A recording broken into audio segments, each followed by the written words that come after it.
ভারতের পূর্ব এবং পশ্চিম দুই সীমান্তে এখন এমন এক সমীকরণ তৈরি হচ্ছে যা নরেন্দ্র মোদী রাতের ঘুম হারাম করে দিয়েছে। দীর্ঘ 5 দশকেরও বেশি সময় পর এমন এক ঘটনা ঘটতে যাচ্ছে যা অকল্পনীয়। একদিকে পাকিস্তানের আকাশে উড়বে বাংলাদেশের শাহিনরা, অন্যদিকে বঙ্গোপসাগরের গভীর তলদেশ দিয়ে নিঃশব্দে ছুটে আসবে দক্ষিণ কোরিয়ার প্রযুক্তিতে তৈরি মারণঘাতী সাবমেরিন। আকাশ এবং সমুদ্র দুই ফ্রন্টেই বাংলাদেশ এমনভাবে নিজেদের সাজাচ্ছে যা দেখে ভারতের সামরিক কর্তারা রীতিমতো ঘামতে শুরু করেছেন।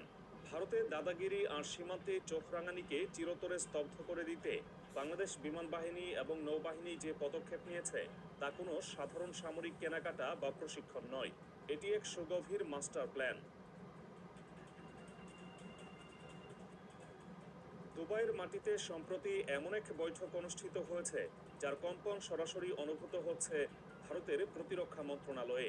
বাংলাদেশ বিমান বাহিনী প্রধান air chief marshal Hasan Mahmud Khan এবং পাকিস্তান বিমান বাহিনী প্রধান air chief marshal Zaheer Ahmed Babar সিধুর মধ্যে অনুষ্ঠিত এই বৈঠকটি কোনো সৌজন্য সাক্ষাৎ ছিল না। টেবিলের উপর ছিল ভবিষ্যৎ যুদ্ধের ব্লুপ্রিন্ট। দুই দেশের শীর্ষ সামরিক নেতৃত্বের এই আলোচনায় সিদ্ধান্ত হয়েছে এখন থেকে বাংলাদেশের লড়াকু বিমান সেনা বা পাইলটরা উচ্চতর যুদ্ধের প্রশিক্ষণ নেবেন পাকিস্তানের মাটিতে। বিষয়টি সাধারণ মানুষের কাছে স্বাভাবিক মনে হতে পারে, কিন্তু এর গভীরতা অনেক। পাকিস্তান এয়ারফোর্স বা পিএএফ এর কমব্যাট বা যুদ্ধ করার সক্ষমতা বিশ্বজুড়ে স্বীকৃত। বিশেষ করে ভারতের বিশাল বিমান বাহিনীর সঙ্গে টেক্কা দিয়ে তারা যেভাবে নিজেদের আকাশসীমা রক্ষা করে আসছে, সেই অভিজ্ঞতা বাংলাদেশের জন্য এখন সোনার চেয়েও দামি। এতদিন ভারত মনে করত 1971 সালের পর বাংলাদেশ আর পাকিস্তানের মধ্যে সামরিক সম্পর্ক কোনোদিন জোড়া লাগবে না। এই সুযোগে ভারত সবসময় বাংলাদেশকে নিজেদের প্রভাব বলয়ে রাখার চেষ্টা করেছে, কিন্তু দুবাইয়ের এই বৈঠক সেই পুরনো হিসেব নিকেশের খাতাটি ছিঁড়ে ফেলেছে।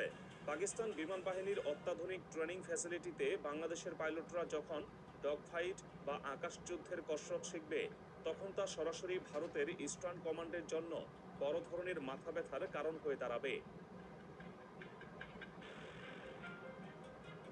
পাকিস্তান বিমান বাহিনীর fighter conversion unit, tactical flying এবং কমব্যাট ম্যানোভার, অর্থাৎ মাঝাকাশে শত্রুর বিমানকে ধোঁকা দিয়ে পাল্টা আঘাত করার যে কৌশল, তাতে তারা অত্যন্ত দক্ষ। বাংলাদেশের পাইলটরা যখন এই অ্যাডভান্সড জেট ট্রেনিং এবং এয়ার ট্যাকটিক্যাল ওয়ারফেয়ার বা আকাশ যুদ্ধের কলাকৌশল রপ্ত করে দেশে ফিরবে, তখন বাংলাদেশ বিমান বাহিনীর সক্ষমতা আর আগের জায়গায় থাকবে না। একজন পাইলট যখন ককপিটে বসেন, তখন সেকেন্ডের ভগ্নাংশে তাকে সিদ্ধান্ত নিতে হয়। পাকিস্তানের অভিজ্ঞ ইনস্ট্রাক্টররা বাংলাদেশি পাইলটদের শেখাবেন কিভাবে রাডারের চোখ ফাঁকি দিতে হয়, কিভাবে মিসাইল লক করা হলে তা থেকে বাঁচার জন্য ফ্লেয়ার ছড়ে বা বিশেষ কায়দায় বিমান ঘুরিয়ে নিজেকে রক্ষা করতে হয় এবং এরপরই পাল্টা আক্রমণ করতে হয়। টেকনিক্যাল ভাষায় একে বলা হয় কমব্যাট ম্যানোভার। এতদিন বাংলাদেশের পাইলটরা বিশ্বের বিভিন্ন দেশে প্রশিক্ষণ নিলেও পাকিস্তানের মতো ব্যাটল হার্ডেন বা যুদ্ধক্ষেত্রে মোকাবেলার বাস্তব অভিজ্ঞতা সম্পন্ন বাহিনীর কাছ থেকে শেখার সুযোগ এই প্রথম। এটি ভারতের জন্য এক অশনি সংকেত, কারণ পাকিস্তানের শেখানো কৌশল যদি বাংলাদেশের পাইলটরা বঙ্গোপসাগরের আকাশে প্রয়োগ করে, তবে ভারতের বিমান বাহিনীর জন্য তা মোকাবেলা করা হবে অত্যন্ত দুরূহ। শুধু পাইলটদের উড়াউড়ি নয়, এর পেছনে কাজ করছে বিশাল এক টেকনিক্যাল টিম। যুদ্ধবিমান আকাশে ওড়াতে হলে মাটিতে থাকা ইঞ্জিনিয়ার এবং টেকনিশিয়ানদের ভূমিকা সবচেয়ে বেশি। এই চুক্তির আওতায় বাংলাদেশের টেকনিক্যাল পার্সোনেলরা পাকিস্তানের কাছ থেকে শিখবেন মেইনটেন্যান্স প্রোটোকল এবং ইঞ্জিনিয়ারিং সাপোর্ট, অর্থাৎ যুদ্ধ বিমানকে সর্বদা যুদ্ধের জন্য প্রস্তুত বা অপারেশনাল রেডিনেসে রাখার গোপন মন্ত্র। ভারতের গোয়েন্দারা খুব ভালো করেই জানে পাকিস্তান তাদের JF-17 থান্ডার এবং অন্যান্য যুদ্ধবিমান রক্ষণাবেক্ষণে কতটা স্বয়ংসম্পূর্ণ। সেই জ্ঞান এখন সরাসরি চলে আসছে বাংলাদেশের হাতে। দুই দেশের এই নতুন সামরিক সম্পর্কের ফলে ভারতের তথাকথিত সেভেন সিস্টার্স বা উত্তর পূর্ব ভারতের নিরাপত্তা নিয়ে নতুন করে ভাবতে বসতে হচ্ছে মোদী সরকারকে। কারণ বাংলাদেশের আকাশসীমা এখন আর ভারতের জন্য অবাধ বিচরণের ক্ষেত্র থাকবে না।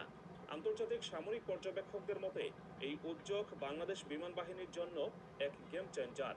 বিদেশি দক্ষ বাহিনীর সঙ্গে কাঁধে কাঁধ মিলিয়ে কাজ করার ফলে বাংলাদেশের অফিসারদের মধ্যে যে আত্মবিশ্বাস এবং ক্ষিপ্রতা তৈরি হবে, তা টাকার অঙ্কে কেনা সম্ভব নয়। দুবাইয়ের বৈঠকের পর উভয় পক্ষই নিশ্চিত করেছে যে এই সহযোগিতা কোনো সাময়িক বিষয় নয়, এটি দীর্ঘমেয়াদী এক পরিকল্পনা, যেখানে উদ্দেশ্য হলো বাংলাদেশকে একটি দুর্ভেদ্য আকাশ প্রতিরক্ষা ব্যবস্থা গড়ে তুলতে সহায়তা করা।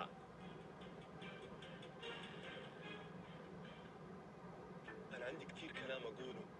طارق يحس إن الأمور محصورة في زاوية واحدة، يدور أشياء بأبعاد مختلفة. وأنت بعد؟ এখানেই শেষ নয়, সমুদ্রের গভীর অন্ধকারে নিঃশব্দে ভারতের জন্য অপেক্ষা করছে আরেক আতঙ্ক। আকাশপথের পাশাপাশি জলসীমানাতেও ভারতকে কোণঠাসা করতে বাংলাদেশ বেছে নিয়েছে এক ভয়াবহ পথ। দক্ষিণ কোরিয়া থেকে বাংলাদেশ কিনতে যাচ্ছে KSS ওয়ানচ্যাং বোগো শ্রেণীর সাবমেরিন। খবরটি শুনে ভারতের নৌসেনা দপ্তরে রীতিমতো হইচই পড়ে গেছে, কারণ বঙ্গোপসাগরকে ভারত এতদিন নিজেদের বাড়ির পুকুর মনে করত। কিন্তু সেই পুকুরে এখন এমন সব কুমির ছাড়ার প্রস্তুতি চলছে, যা ভারতের বিশাল সব যুদ্ধজাহাজকে নিমিষেই ধ্বংসস্তূপে পরিণত করতে পারে। এই KSS 1 সাবমেরিনগুলো কোনো খেলনা নয়, এগুলো মূলত জার্মানির বিখ্যাত টাইপ 209 ডিজাইনের উপর ভিত্তি করে তৈরি, যা গত 4 দশক ধরে সারা বিশ্বের নৌযুদ্ধে নিজেদের প্রমাণ করেছে। এক একটি সাবমেরিনের ওজন প্রায় 1200 টন এবং লম্বায় 56 মিটার। কিন্তু এর আসল ভয়ঙ্কর দিক হলো এর নীরবতা। ডিজেল ইলেকট্রনিক ইঞ্জিনে চলা এই সাবমেরিনগুলো যখন পানির নিচে ব্যাটারি মোডে চলে, তখন এগুলো এতটাই নিঃশব্দে চলাচল করে যে শত্রু শনাক্তকারী যন্ত্রে ধরা পড়া প্রায় অসম্ভব। একে বলা হয় স্টেলথ বা অদৃশ্য থাকার ক্ষমতা। বঙ্গোপসাগরের ঘোলাটে এবং অগভীর পানিতে এই ধরনের ছোট ও মাঝারি আকারের সাবমেরিন খুঁজে বের করা খড়ের গাদায় সোজ খোঁজার মতো কঠিন। এই সাবমেরিনগুলো একটানা সপ্তাহের পর সপ্তাহ পানির নিচে লুকিয়ে থাকতে পারে। এদের সর্বোচ্চ গতি 22 নটিক্যাল মাইল এবং এরা 250 মিটার গভীর পর্যন্ত অপারেশন চালাতে সক্ষম। কিন্তু সবচেয়ে ভয়ের বিষয় হলো এদের অস্ত্র ভান্ডার। এই সাবমেরিনগুলো ভারী টর্পেডো এবং অ্যান্টিশিপ মিসাইল বহন করতে পারে, অর্থাৎ পানির নিচ থেকে আচমকা টর্পেডো ছড়ে ভারতের যে কোনো বিমানবাহী রণতরী বা ডেস্ট্রয়ারকে 2 টুকরো করে দেওয়ার ক্ষমতা রাখে এই ডুবো জাহাজগুলো। বাংলাদেশ যে আপগ্রেডেড সংস্করণটি নিতে যাচ্ছে, তাতে যুক্ত হতে পারে এয়ার ইন্ডিপেন্ডেন্ট প্রপালশন বা EIP প্রযুক্তির অপশন। সাধারণ সাবমেরিনকে অক্সিজেনের জন্য মাঝে মাঝে পানির উপরে বা স্নরকেল গভীরতায় আসতে হয়, যা রাডারে ধরা পড়ার ঝুঁকি বাড়ায়। কিন্তু EIP প্রযুক্তি থাকলে সাবমেরিনকে বাতাস নিতে উপরে উঠতে হয়। এটি দিনের পর দিন পানির নিচেই ঘাপটি মেরে বসে থাকতে পারে, ঠিক যেন শিকারের অপেক্ষায় থাকা এক ক্ষুধার্ত হাঙ্গর। বাংলাদেশের 1,18,000 বর্গ কিলোমিটারের বিশাল সমুদ্র সীমা এবং $40 বিলিয়ন ব্লু ইকোনমি রক্ষার জন্য এই সাবমেরিনগুলো হবে সবচেয়ে বড় প্রহরী। সামরিক পরিভাষায় একটি কথা আছে, সি ডিনায়েল বা সমুদ্র প্রত্যাখ্যান। এর মানে হলো আপনার নৌবাহিনী শত্রুর চেয়ে ছোট হতে পারে, কিন্তু আপনার এমন ক্ষমতা থাকতে হবে যেন শত্রু চাইলেই আপনার সমুদ্র সীমা ব্যবহার করতে না পারে। বাংলাদেশ এই সাবমেরিনগুলো দিয়ে ঠিক এই কাজটি করতে চাইছে। ভারতের নৌবাহিনীর সংখ্যায় বিশাল হতে পারে, কিন্তু সাবমেরিন যুদ্ধের সমীকরণ সংখ্যার উপর নির্ভর করে না, এটি নির্ভর করে কে কতক্ষণ লুকিয়ে থাকতে পারে তার উপর। ভারতের মহাসাগর এবং বঙ্গোপসাগরে ভারতের একচ্ছত্র আধিপত্যের দিন শেষ হয়ে আসছে। বাংলাদেশের হাতে যখন 6টি এমন আধুনিক সাবমেরিন থাকবে, তখন ভারত চাইলেই তাদের নৌবহর নিয়ে এই এলাকায় দাপিয়ে বেড়াতে পারবে না।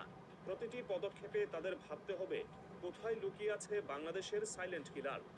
এই সাবমেরিনগুলো ভারতের পূর্ব উপকূল থেকে মালাক্কা প্রণালী পর্যন্ত পুরো সমুদ্র রাজনীতির ছক বদলে দিচ্ছে। মোদী সরকার এতদিন ভেবেছিল তারা এই অঞ্চলের একমাত্র সুপার পাওয়ার, কিন্তু বাংলাদেশ বুঝিয়ে দিচ্ছে তারাও এখন আর বসে নেই। পাকিস্তান এবং দক্ষিণ কোরিয়ার সঙ্গে বাংলাদেশের এই জোড়া পদক্ষেপ আকাশে ফাইটার পাইলটদের প্রশিক্ষণ এবং সাগরে সাবমেরিন মোতায়েন আসলে একটি সমন্বিত সামরিক কৌশলের অংশ। এটি ভারতের জন্য এক ধরনের মিলিটারি এনসার্কলমেন্ট বা সামরিক ঘেরাওয়ের মতো পরিস্থিতি তৈরি করছে। একদিকে পাকিস্তানের সীমান্তে ভারতের সবসময় টেনশন, আর এখন পূর্ব সীমান্তে বাংলাদেশও নিজেদের দাঁত ও নখ সানিয়ে নিচ্ছে। পাকিস্তান বিমান বাহিনীর সঙ্গে এই কোলাবোরেশন বাংলাদেশের পাইলটদের মানসিকতাকে বদলে দেবে। পাকিস্তানি পাইলটরা যেমন ভারতের বিশাল বিমান বাহিনীর চোখের দিকে চোখ রেখে কথা বলতে জানে, সেই সাহস এখন সঞ্চারিত হবে বাংলাদেশি পাইলটদের ধমনীতে। মডার্ন ফাইটার কনভার্সন কোর্সের মাধ্যমে তারা শিখবে কিভাবে সীমিত সম্পদ দিয়েও শক্তিশালী শত্রুকে নাস্তানাবুদ করা যায়। অন্যদিকে সমুদ্রের গভীরে দক্ষিণ কোরিয়ার প্রযুক্তিতে তৈরি সাবমেরিনগুলো নিশ্চিত করবে যে বঙ্গোপসাগরে কেউ অনধিকার চর্চা করতে এলে তাকে চড়া মূল্য দিতে হবে। ভারত চেয়েছিল বাংলাদেশ সবসময় সামরিকভাবে দুর্বল এবং তাদের উপর নির্ভরশীল থাকুক। কিন্তু বাংলাদেশ যখন পাকিস্তান থেকে স্কিল এবং কোরিয়া থেকে হার্ডওয়্যার নিয়ে নিজেকে স্বয়ংসম্পূর্ণ করছে, তখন ভারতের সেই দাদাগিরির স্বপ্ন ভেঙে চুরমার হয়ে যাচ্ছে।